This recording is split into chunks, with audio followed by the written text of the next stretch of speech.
What is up, my petty files? That seems inappropriate given the subject matter of this video. As you may have been seeing over the past maybe week or two, Diddy has been trending all over the internet, on Twitter, on YouTube, etc., Snapchat, TikTok. There's been a lot of wild headlines circulating around him, around these two court cases he's currently battling. I know how the internet can be. I know it's fun to say outrageous things and dogpile on people.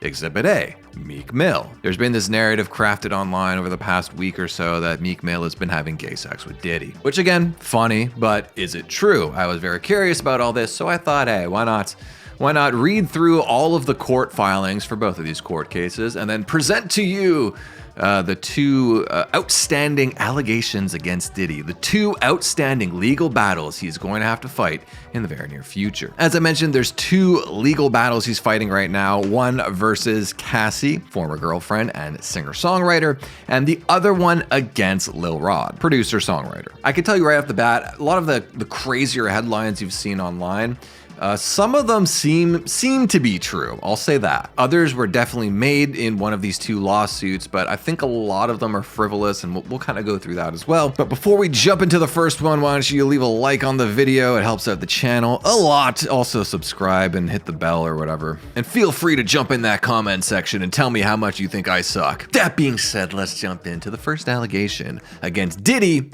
aka the Diddler. On November the 17th, 2023, Diddy's ex-girlfriend, Casandra Cassie Ventura, filed a federal lawsuit against Diddy in the state of New York. The court filings paint a pretty horrific retelling of their toxic relationship. Cassie makes the claim that he had... Damn, how do people get around the R word on YouTube? I don't remember. Cassie makes the claim that Diddy had raped her, like the color, as well as assaulting her physically by punching, beating, kicking, and stomping her, using explosives to blow up Kid Cudi's car, forcing her to have sex with male prostitutes while he watched and cranked that Soulja Boy, spinning the block on a rival industry executive, forcing her to carry a gun, and is also responsible for Cassie being an alcoholic and drug addict. I'm gonna try and be as unbiased as possible here, but I think it's fair to say that both of these lawsuits, by design, paint Diddy in the worst light possible. It's kind of how these things go, right? Ultimately, until they're brought to trial and the full truth is exposed, no one can really have an opinion either way, one way or the other. It's all just speculation at this point. But I can say in both of these lawsuits, particularly the next one, even more than the Cassie one, they all just seem a little sus to me.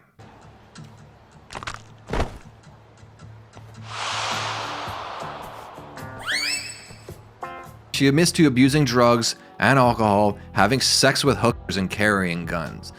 There's only so much you could, put that blame on another human being. At some point, I'm not saying she's 100% responsible here, but she does have some level of physical agency, like she is an adult. So I think it's only fair to say, take everything she says with a grain of salt. Throughout the lawsuit, Cassie tries to paint this picture of Diddy holding power over her, which in some aspects he did, such as being her boss. Like literally, he signed her to his record label. On the other hand, they bring up this point a lot where they mention that she was only 19 when they had met, and Diddy was 17 years older than her, constantly using their age gap as a way to paint Cassie as the victim. For example, look at the title of the first allegation in this court document: Teenage Miss Ventura meets middle-aged Mr. Combs as her career begins. In my opinion, that's not an argument. She was an adult, not some helpless teenage girl, though she was a teenage woman. Is 19 young? Yes, but legally speaking, she is an adult and is responsible for making adult decisions. If you want to make the argument that being 19 is too young and you're too naive,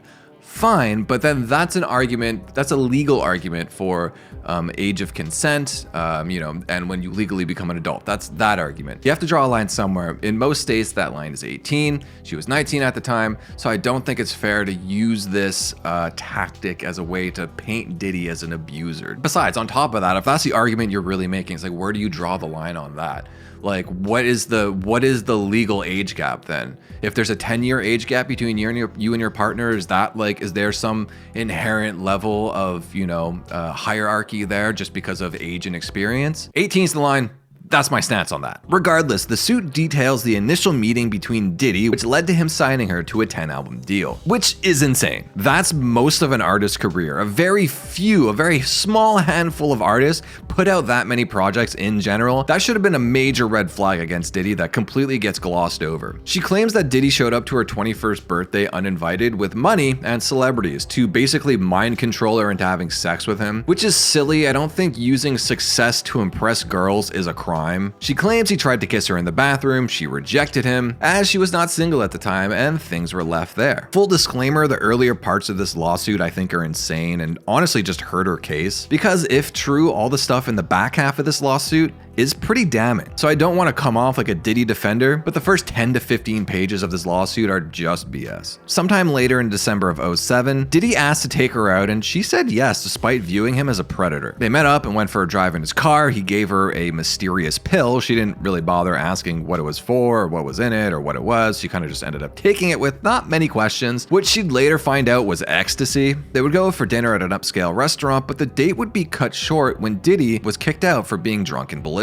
In the fall of 2007, Diddy would make fake flyers to try and trick her into coming to Miami, making it seem like she was booked for a performance last minute. Cassie found out that the flyers were fake and was totally creeped out by it, but ended up going anyways. She claims she ended up doing a ton of drugs that weekend and having sex with Diddy, which of course all of this is his fault, and at no point could she put her health and safety above her career. That was sarcasm, I'm not buying it. I think it's just as reasonable to say that she on some level wanted to live that rock star lifestyle. Keep in mind she ended up dating Diddy for a decade, with the lawsuit failing to mention that at some point she probably did actually have feelings for him, even if the relationship did end up becoming abusive. Her making it seem like the early stages were her being tricked and coerced into having a relationship with Diddy is just silly. More realistically, she fell in love with the lifestyle and just wanted to be with him. Shortly after, the two would start dating and Cassie would get accustomed to the lavish lifestyle Diddy could offer her. That's the lawsuit's words, not mine. She'd quickly be showered with presents like homes,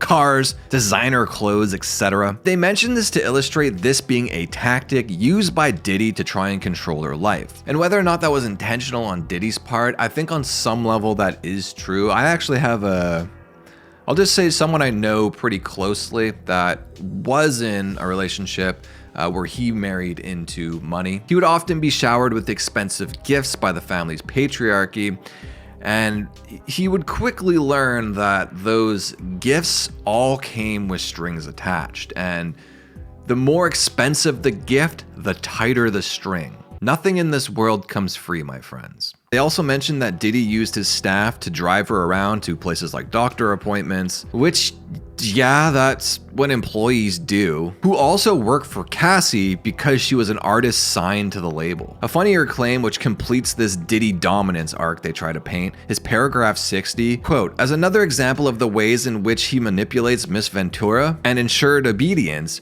Early on in their relationship, he asked Miss Ventura what she called her grandfather. When Miss Ventura said she referred to her grandfather as, quote, Pop Pop, Mr. Combs perversely insisted that Miss Ventura refer to him with that nickname. Which, if that is true, like, she should have just left him immediately. That's such a giant red flag. Like, I don't know how you're gonna use that as a point against Diddy. That makes you look retarded. We then get two of the weirder points that they make in this summary at the beginning. The first one is she claims that they were at Diddy's house one night doing drugs, and someone from his security team barged in and told him Suge Knight was in the area. So Diddy leapt up, grabbed a bunch of guns, and spun the block looking for Suge. To be honest, given Diddy's history, Diddy's past in the entertainment industry, I could actually see this one being true. The other of the two weirder claims is that on 2 occasions, he demanded that Cassie put a gun in her purse as a way to intimidate her by showing her how violent and dangerous he is. Ooh. This is a massive leap in logic to me. If you wanted to make the argument that him telling you to keep a gun in your purse made you uncomfortable because you're just uncomfortable with firearms, and that's boundary crossing for you, and it just put you in a weird position, I could agree with that and sympathize with that 100%. But claiming he did it as a tactic to intimidate you, I mean, given that Diddy is pretty clearly involved in some gang activities on some level, honestly, if you're just thinking about it logically, this was either for her safety because, things were getting hot out there in the streets, blah, or for his safety because, you know, he might need to pick up a Glock at any second. Which you could argue is a really effed up situation to be put in, which again, I would agree, but that's not the claim she's making, so I just find this a weird angle to take. So that's it for the fun stuff. So now why don't we get into the darker allegations. I should probably change my tone. Let's get into the darker allegations. Cassie claims that Diddy violently assaulted her many times a year and then would shower her with gifts and attention or affection to make up for it, which is classic domestic abuse tactics. She would often have to spend days locked up in various penthouses while the bruises on her body and face would have to heal. She claims that most of or all of the incidents would have been seen by Diddy's staff members who did nothing about it. It's not contained in these court filings, but she does claim to have photo evidence of the abuse from over the years. The next claim is that of sex trafficking / human trafficking, which I think she probably is going to have a tough time proving given the evidence. To be clear, Cassie herself never claimed to have been pimped out by Diddy. Her claim is that she was forced to have sex with prostitutes against her will. As she details, Diddy would hire male prostitutes to have sex with her while he watched and slow jerked it. These events would be called freak-offs, or FOs for short. As the years went on, they would become more and more frequent and would happen spontaneously. She recounts on her 29th birthday while out with friends, he forced her to leave her own party to have an FO in a nearby hotel. After the FO finished, she claimed they went back to the hotel where the party was at, and Diddy picked up one of her friends and cradled her like a baby,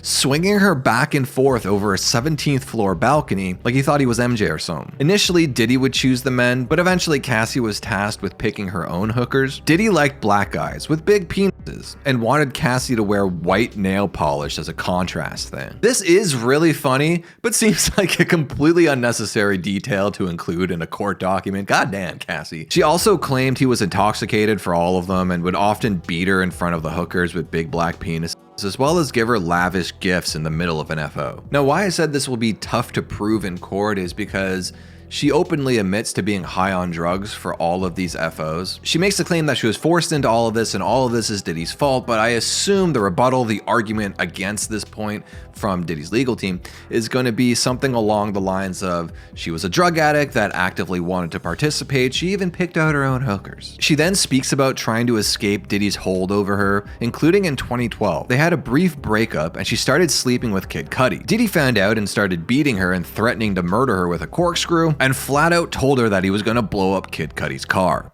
which did end up actually happening. In 2015, she had a conversation with another manager at a party, and she claims that in retaliation, Diddy beat the shit out of her. Quote, Mr. Combs saw her speaking to this manager and sternly told her to step into the bedroom adjoining the suite. In the bedroom, Mr. Combs beat Miss Ventura severely. She ran from corner to corner of the room trying to avoid Mr. Combs beating and kicking. When she tried to lock herself in the bathroom, he pushed through and punched and kicked her while she curled up under the toilet. Her screams were drowned out by the loud music playing in the outside area of the hotel suite. Later in 2015, Cassie had another fling with an actor, and when Diddy found out they spent the night together on New Year's Eve, he allegedly threatened that actor into dissolving the relationship. In March of 2016, after an FO, Cassie claimed Diddy fell asleep, and when she tried to sneak out, he ended up waking up and chasing her down the hallway of the hotel, smashing up a bunch of glass vases and just generally causing a bunch of destruction. Hotel staff had to intervene and ended up sending Cassie home as they feared for her safety. Diddy would allegedly pay the hotel staff $50,000 for the security footage. The final allegation she levies towards Diddy is the big R, that he raped her. Sometime between 2017 and 2018, she finally broke up with Diddy. But then in September of 2018, the two would go out for dinner, they would end up going back to her apartment, and Diddy proceeded to grape her while she repeatedly said no. And that's it for Cassie's allegations against Diddy.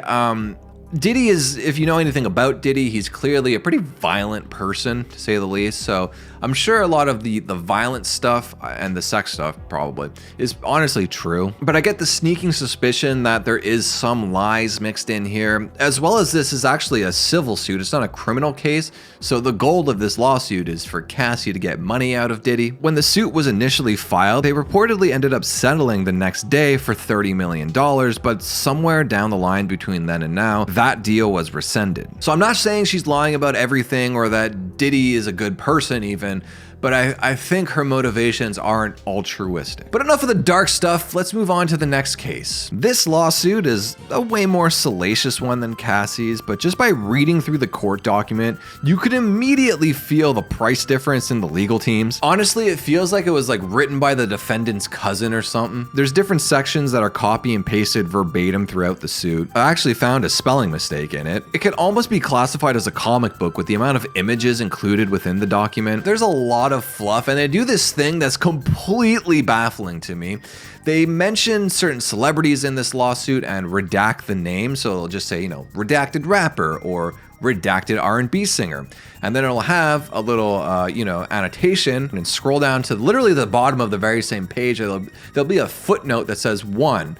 Redacted rapper equals Philadelphia rapper who dated Nicki Minaj. I can understand redacting somebody's name in a court filing because, you don't want to be held liable for slander, but why include a child's level riddle at the bottom so you figure it out anyways? This tactic to me just seems like a way for the lawyer to tie in different celebrities to get, some kind of buzz around this on social media. What's really odd to me is that this court document really paints the defendant as this good Christian boy who was forced into this lifestyle of drugs and debauchery and points the finger at Diddy claiming that he did all these illegal activities while at the same time literally admitting to doing all the very same activities. Like, you're just admitting to the same crimes here. This lawsuit takes place between Rod Jones, aka Lil Rod Made It, versus Diddy, his son, Justin Combs, Lucian Grange, Ethiopia Habate Mariam, Christina Karam, who are all high-ranking record executives at Universal, Motown, and Love Records respectively, Chalice Recording Studios, or CRS as we'll be calling it, and Combs Global Enterprises. Lil Rod Made It is a producer/songwriter who was contracted in August of 2022 to help produce an album for Diddy titled The Album of Love, Off the Grid. He'd end up living with and working for Diddy from the period of September 2022 to November 2023. He makes the claim that he witnessed the acquisition, use, and distribution of ecstasy, cocaine, GHB, ketamine, marijuana, and mushrooms. Then I take a dump in the back of a movie theater and just wait. Somebody sat in it. Hear it squish. It's funny to me. The displaying and distribution of unregistered illegal firearms, providing laced alcoholic beverages to minors and sex workers at his home, Diddy's chief of staff, Christina Karam, instructing her staff to retrieve drugs for Diddy, Christian Combs drugging and sexually assaulting a woman, Diddy detailing how he planned to leverage his relationship with Bishop T.D. Jakes to soften the impact of his public image in the Cassie Ventura lawsuit, to which PR, public relations, is not a crime. Like, that's not a crazy thing for a public figure to do in a legal situation such as that. I don't even know why this was brought up. Young Miami's cousin essaying Lil Rod's Lil Rod, Cuba Gooding Jr. trying to penetrate Lil Rod, a redacted rapper consorting with underage girls and hookers, which the word consorting is very broad here. It doesn't really mean anything. Also, this rapper is clearly Meek Mill, and a redacted R&B singer consorting with underage girls and hookers who is clearly Chris Brown. The very first allegations in this document is about a shooting that took place at CRS. While at the recording studio, Diddy and his son Justin were arguing with one of his son's friends in the bathroom. Shots rang out, and then Diddy and Justin would emerge from the bathroom with his son's friend left bleeding out in the fetal position on the floor. Diddy allegedly instructed his team to tell the police it was a drive-by shooting and that it had taken place outside the building. This is said to make it look like Diddy's staff was covering up for him, but this also includes Lil Rod, who had ample amounts of opportunity to tell the cops what he thinks actually happened, but didn't. He then makes the claim that Diddy likes to engage in gay horseplay, which, if getting gay with your boys is a crime, then I don't want to live in Biden's America. He also claims that Diddy tried to make him gay through guerrilla warfare. Lil Rod idolized producer Stevie J, so Diddy showed him a video of Stevie raw dogging a white boy, to try and convert him. He also tried to make it look like having gay sex was no big deal by stating it was completely normal within the music industry and confessing to having gay sex. with Meek Mill and Usher. This might actually be true. The next claim happens on Thanksgiving 2022. They went to Young Miami's house of City Girls fame. He alleges that Diddy offered him cocaine and he rejected it because he was scared of becoming gay. So in retaliation, Diddy sent Young Miami's cousin, who was a female, into the bathroom after him like some sort of sexual assassin there to murder his penis with her mouth. Your Honor, I'd like to object. These claims seem unfounded and speculative at best, and at worst, it looks like the defendant had a pretty sick time. Next are the sex worker allegations, which seem super sus to me. He alleges that on multiple occasions he was forced to buy prostitutes for Diddy. That is probably true, but if you're that uncomfortable, just go home. His claim so far is that his boss on multiple occasions tried to have gay sex with him and forced him to buy hookers. If you're painting this guy as like this good Christian boy, I don't think sticking around is, demonstrates someone with high moral character. He alleges that he was told to wear a bad boy baseball cap and walk into Booby Trap on the River nightclub in Miami, which would signal to the girls inside that Diddy was currently in the city and looking to buy hookers. After buying said hookers, he then alleges that he was forced to have sex with them through Diddy's super mind control powers. How did this Christian angel, Lil Rod, made it get forced into violating his morals by the Diddler? Money. Diddy told him if he continued working with him, he'd be guaranteed to win a Grammy and he'd give him a $20 million house on One Star Island in Miami. Though I still don't think it would make Cassie 100% innocent. I can understand a young 19-year-old girl being tricked by the allure of this, rich and famous, powerful man. I can understand that. But if you're an adult human male who in the span of just a few months has been forced into almost having gay sex and forced into having sex with hookers on the promise of a $20 million house and a Grammy, like, that's just, you're retarded. That is the dumbest. How easy are you to trick? If he's making the claim that Diddy tricked him with the promise of a Grammy and a GTA 5 mansion, like, this guy should be placed in a state-enforced conservatorship. Like, he should have no say over his life. He can't handle it. It's undeniable, in my opinion, that Lil Rod plays a huge part in the blame game when it comes to all these allegations. At any point, he could have just left, but he stayed around because he was greedy and wanted to move up in the world. He also claims that Diddy would use intimidation to make him do things like bang hot prostitutes. He makes the claim many times throughout this filing that Diddy made a cannibalistic threat against him and threatened to murder his mother. Not Lil Rod's mother, his own mother. These are threats that Lil Rod is asserting were factual and not a coked up Diddy just saying a bunch of wild shit like, I'm gonna eat your face and I would kill my own mother.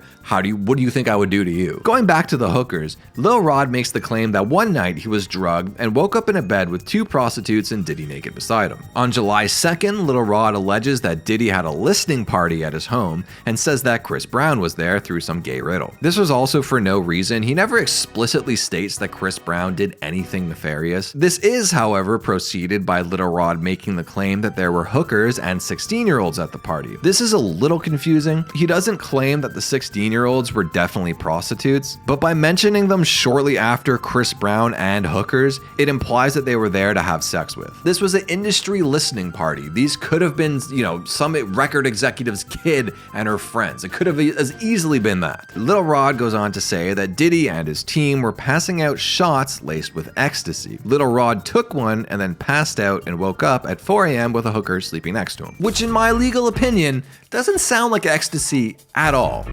Does sound like a good time though. The next claim is that Diddy tried to offer up Lil Rod's little virgin booty hole to Cuba Gooding Jr. on a yacht. There's not really much else to this claim. It's just that Cuba made a pass at him, just grabbing his thigh, which I don't think that's illegal. He also claims that Diddy sent in Cuba Gooding Jr. specifically to have sex with him to get him accustomed to gay sex, which there's no evidence of that. Next are so far the most damning allegations, I think.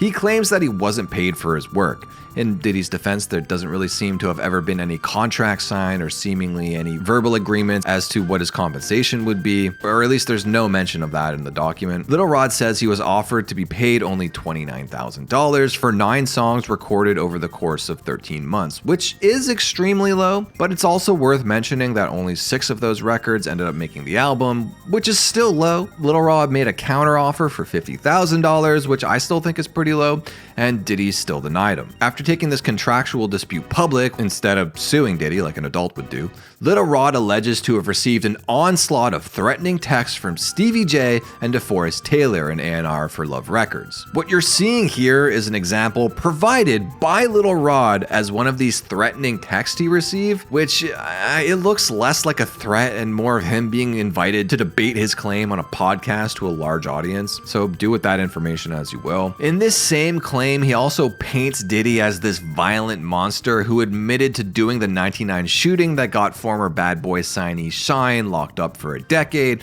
as well as admitting to bribing the witness and jurors in that case. He also claims that Diddy alluded to using his bodyguard, Mr. Muhammad, to murder people that he personally disagreed with. The next allegation are that Diddy and the record executives named before would spike bottles of alcohol with drugs and would have separate bottles at Diddy's parties, one for the women, which were the drug bottles, and the other for his friends, which were normal bottles. A weird detail that was oddly included in this is, quote, according to Mr. Jones, whenever defendant Grange visited Mr. Combs at his home, it would be in the evening and he and Mr. Combs would disappear for hours in Mr. Combs' bedroom, implying that the two had sex. This section here is also one of the sections that was copy and pasted verbatim, and then they just changed the person involved to one of the other named record executives in the lawsuit, which, I don't know, it just seems weird to me. This is a weird detail to include.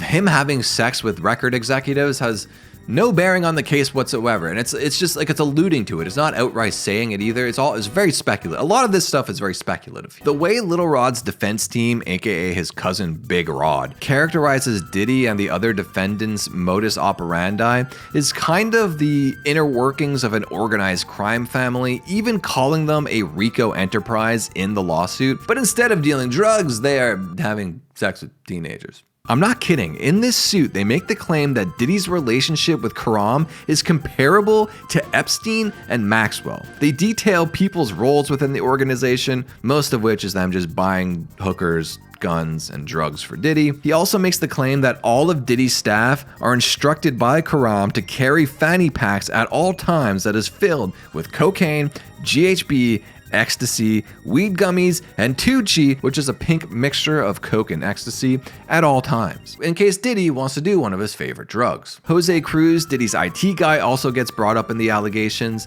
It's alleged that he has hidden cameras set up in every room in all of his homes, not unlike Jeffrey Epstein, and then uses this footage to blackmail powerful individuals like executives, artists, athletes, etc. Again, this one is a civil lawsuit, so Lil Rod is seeking out a little paycheck. Again, going through these lawsuits, I don't think Cassie's lying about everything in her lawsuit. I think there's probably a lot of pain and like real things she was saying here. Lil Rod, on the other hand, I don't know how else to say this. I think he was being kind of gay. It seems like he's suing his boss for being too fun. Like, if you're not cut out for this rock star music industry lifestyle, then quit and get another job. Like, I don't know. This whole thing just seems very frivolous to me. I mean, the kid stuff is definitely concerning, but I don't think there's really enough to go on within the lawsuit to make any kind of criminal claim there. It is worth noting that Diddy's homes have been raided since this lawsuit came out. I would assume looking for guns, drugs, and young women. At the time of me recording this, I don't really know what happened there yet, so,